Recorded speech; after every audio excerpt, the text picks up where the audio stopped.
Hi, my name's Linda Ganus Albulescu. Thank you so much for coming to my show here at PLEIADES Gallery called The Passing Show, Portraits of New York Suffragists.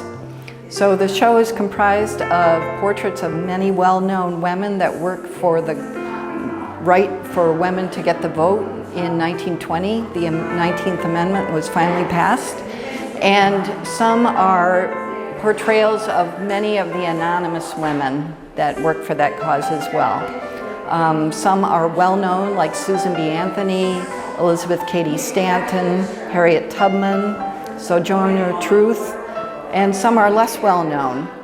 This portrait is a woman named Louise Havemeyer, who is a great collector of Impressionist art, actually the first collector of Degas in America. She was great friends with the artist Mary Cassatt, who is also a feminist. And along with doing her great collecting activity, she also was quite an activist for the women's cause. She picketed the White House lawn of Woodrow Wilson, ended up going to jail for the cause, and tirelessly worked until the 19th Amendment was passed.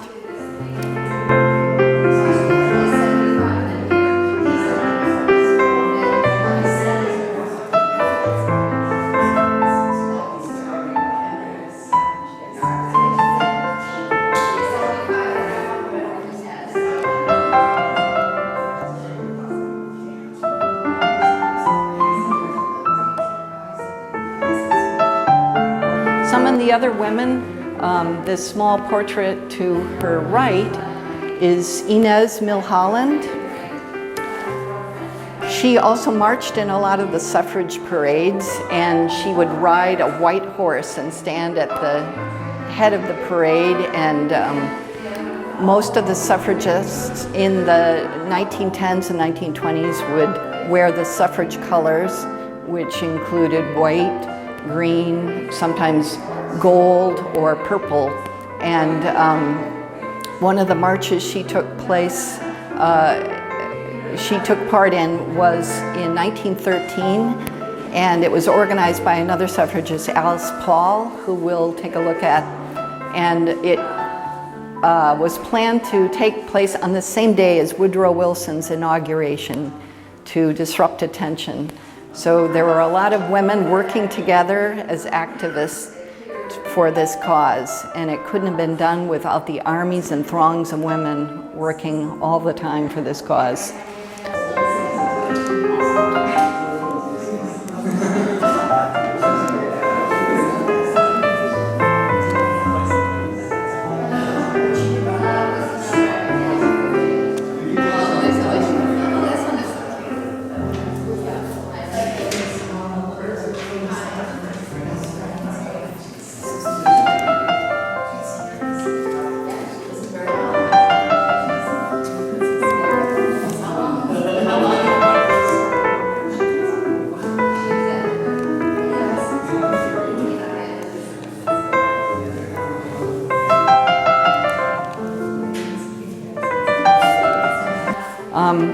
The woman to her right is Nina Allender. She was one of the first well-known women cartoonists. She used to draw cartoons for the suffrage cause for a magazine called The Suffragists, published by the National Women's Party. And they depicted suffrage workers as being contemporary, often young women, as opposed to stereotypes that suffrage workers were old battle axes and mean-tempered. The suffrage workers that Nina Allender portrayed were contemporary women who really wanted to have a say in their own life and an active control over their destiny.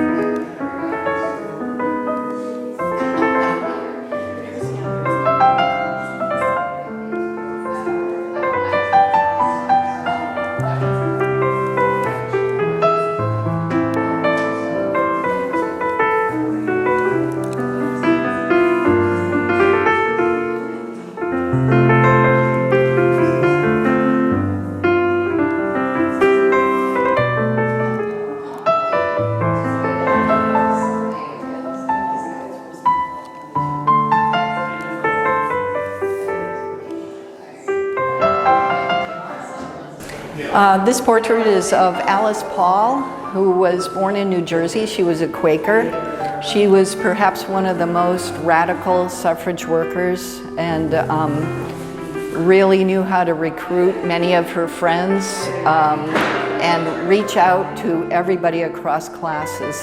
She had followed the suffragettes in England and studied with Mrs. Pankhurst, who was a big suffragette there, about their extreme activist methods to get attention.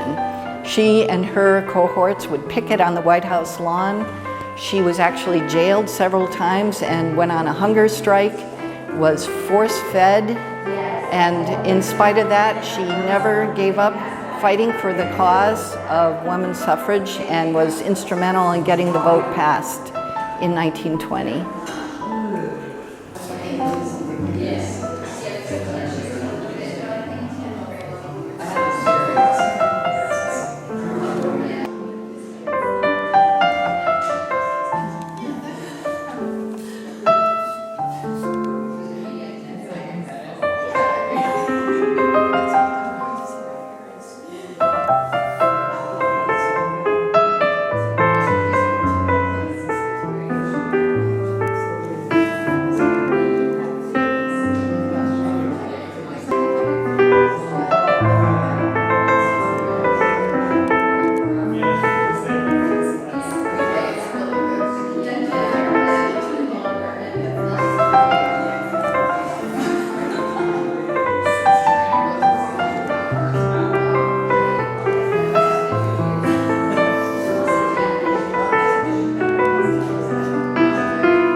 Thank you so much for coming, and I hope you all enjoy the show and get a chance to come and see it.